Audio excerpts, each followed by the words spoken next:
What is happening, everyone? My name is Aaron, and thank you all so much for checking out the channel. Today, we are going fun fishing. No silly challenges, no 1v1s, no anything like that. It's just me hitting one of my favorite little lakes and teaching you guys as much as possible. So come with me, I'm gonna educate you guys throughout the day. Let's see if we can get on some big fish.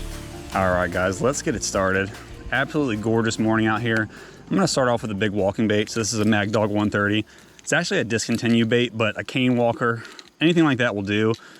Walking baits are really good this time of year because a lot of the shad are dying off in that hot weather. Say it's gonna feel like 100 degrees at lunchtime, so we're gonna get off the water a little bit before then, but we're gonna try to get this morning bite going. So anytime you're throwing this walking bait, the best thing to do is parallel these banks. A lot of times early in the morning, these fish are gonna come up and push those shad on the banks and eat them. So what I like to do is at maximum 45-degree angle, but if you can parallel the banks, that's even better. And the rod I have this on is actually a deep cranking rod. It's got big treble hooks in there, so I like having that parabolic bend. It's a 7/6 medium heavy with a moderate fast action.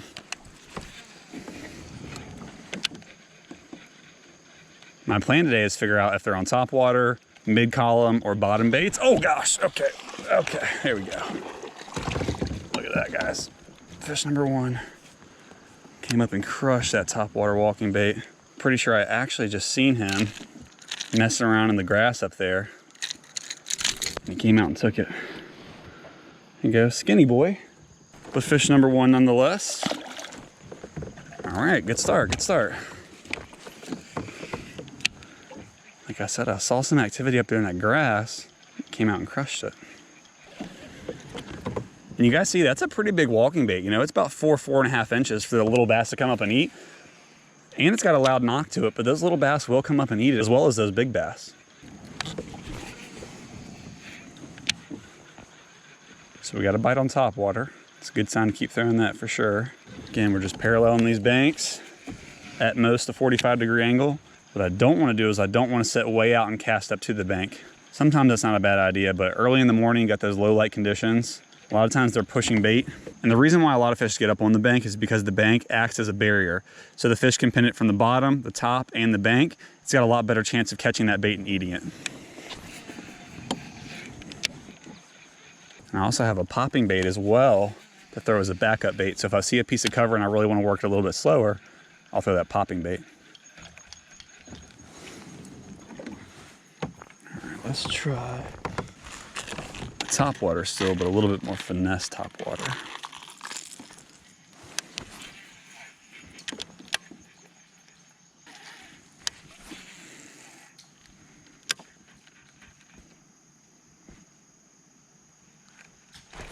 There we go. Actually saw him come out from under the bush and get it. Okay. Okay. Bigger than I initially thought.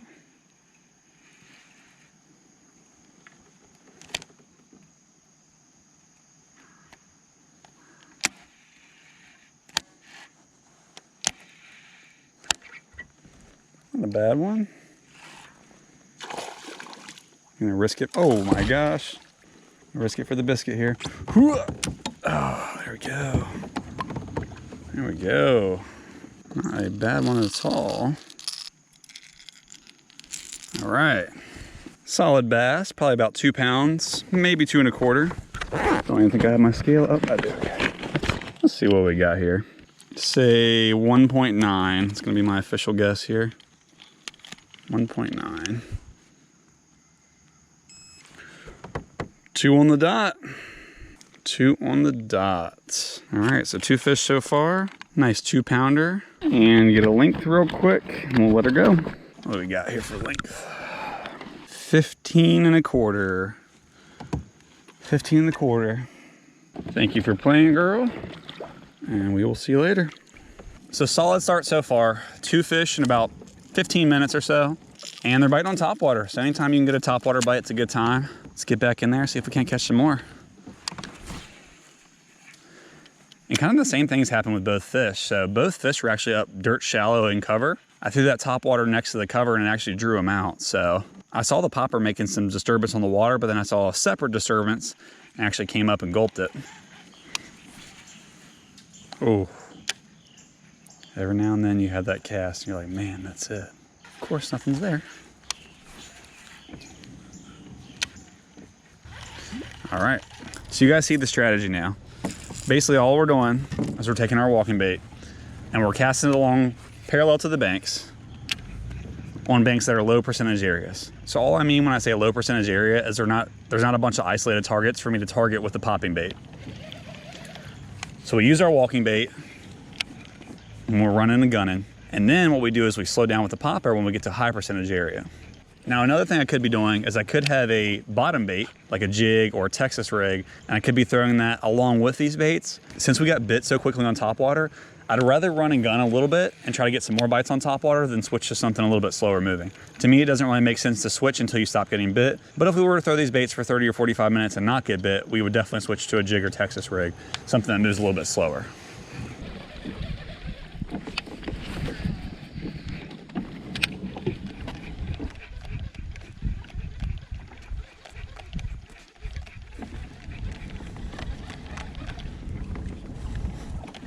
Oh my gosh, let's go. What the heck? That's crazy. That's crazy, guys. I actually stopped it, was about to bring it in, and nice bass jumped on it. He's only got one hook in him, so see if we can land him, but oh, he's barely hooked. Barely hooked. There we go. Look at that, guys. That is funny. That is funny. And as I'm going down this bank, I was actually casting at a 45-degree angle because I wanted it near the bank, but I also wanted it near the channel as well too.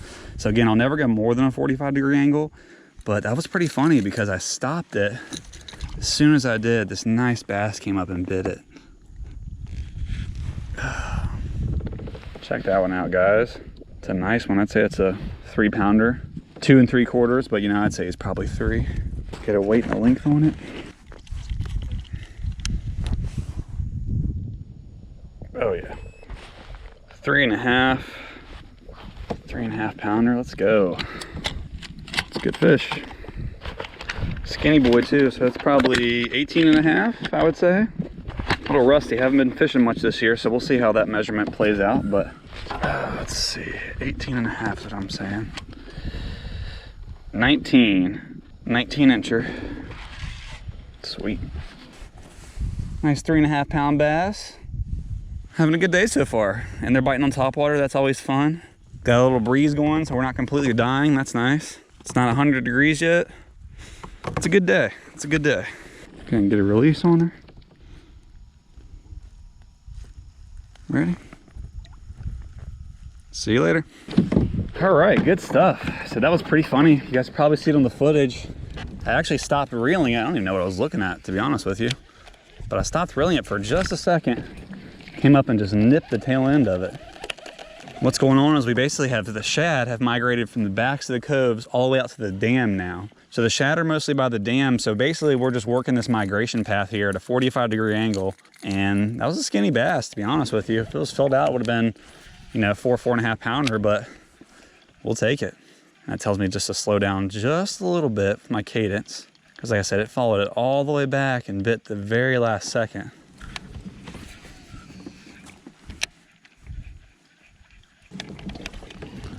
Telling you guys, that big walking bait during the summer absolutely gets it done. I always have that bait tied on, especially when I'm fishing big fish lakes. I always have it tied on, no question. Keep them honest here. Pitch this jig around a little bit. Normally you'll get bit on the Texas rig before the jig, but I do want to dabble in this jig here just a little bit in this high percentage area and see if anybody's home. Not going to spend a long time, because if something's working, you don't want to change it for too long. You want to keep them honest to see if you can get on a better pattern or add to your pattern. But the last thing you want to do is sit here all day and work this jig if I'm getting bit on that top water. But I do want to give it a shot. Get a high percentage tree right here. Down tree in the water, goes a little bit deeper depth. Spend a little bit more time on this before we move on.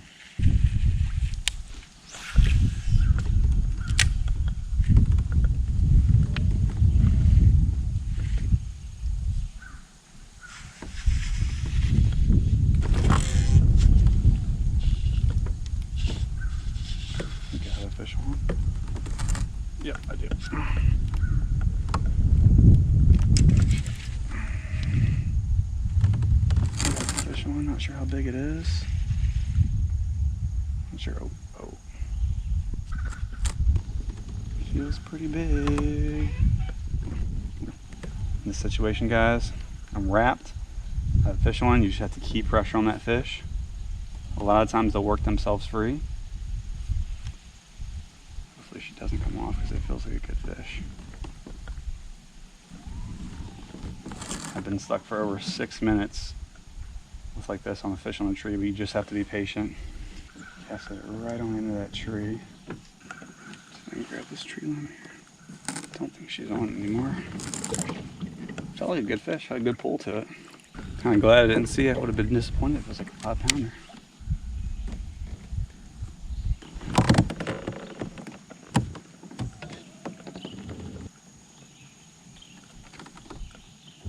Oh, it is on. Wow. All right, there we go. Nice little 4-minute fight for a 2-pounder. Oh gosh.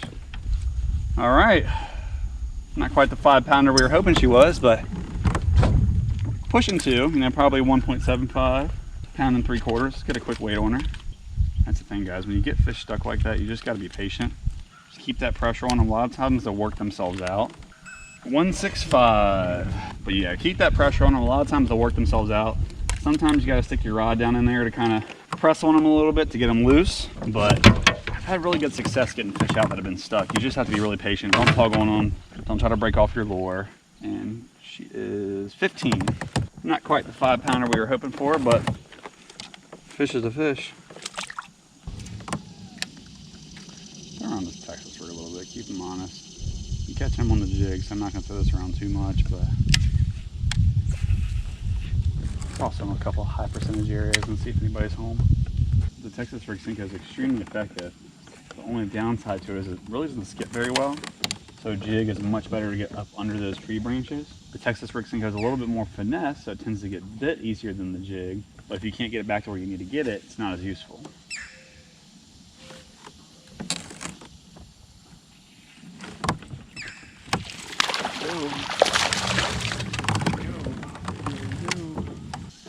Check that out, guys. He was never coming free from the hook there. Those ring hooks just work very, very well. I'm not going to measure him. Get him back in there and we'll throw it back in that tree. Just bring it over one branch at a time. Pretty straightforward jig and Texas rig fishing. All you want to do is toss it out there. Bring it over the branch, let it fall, 3 to 5 seconds. Bring it over the branch, let it fall, 3 to 5 seconds. Pretty much as easy as that. Oh.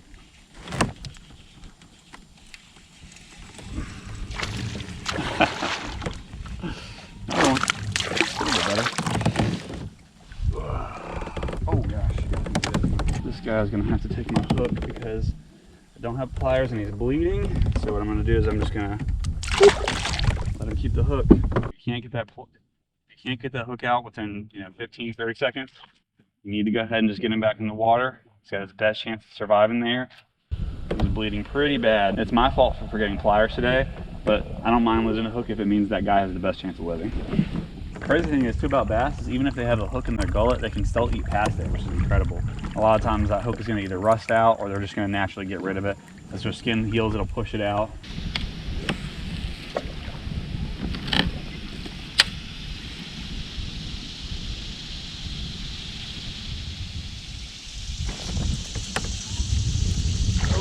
Another one.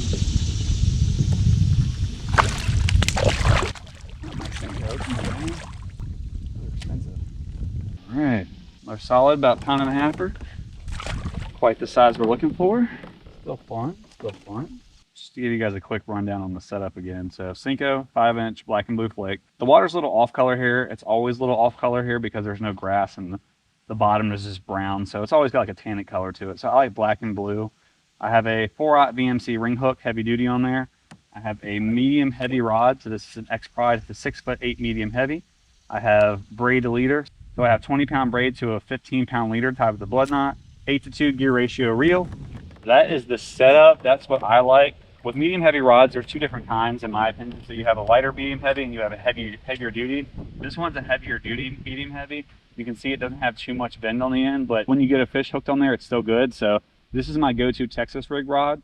My jig rod is actually a little bit more limber, so it has a little bit more bend to it. I like that because with the jig, it's an exposed hook. Even though I have to get through the brush guard, if I'm using something like a creature bait on here and have to get through more plastic, I really like that heavier duty medium heavy. And then I use a 6'8" because I don't need necessarily casting distance when I'm using a bait like this. What I need is casting accuracy. So I like a shorter rod, 6'8", 7'2". I really wouldn't go with anything longer than that unless you're just absolutely needing to bomb cast out there. But as an example of a rod I use for something like that, I have a 7'6" heavy rod that I use for swim baits, but I'm not typically flipping jigs with Texas rigs with that.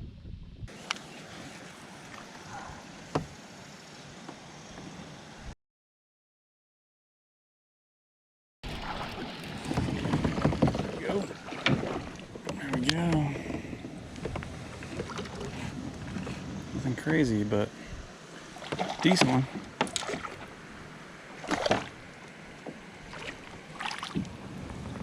There we go. Here we go. About pound and a half or pound and 3/4. Another one on the Senko. What I'm seeing is I'm sitting on the channel, seeing lots of shad in the channel right next to the rock drop wall. So what I'm thinking I'm gonna do is I'm gonna fish this worm a little bit longer.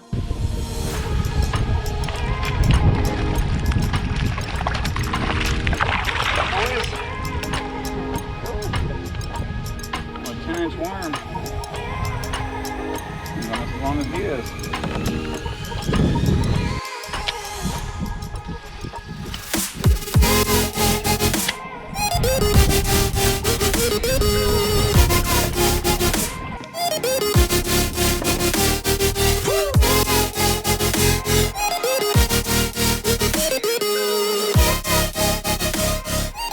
All right, that is gonna wrap it up.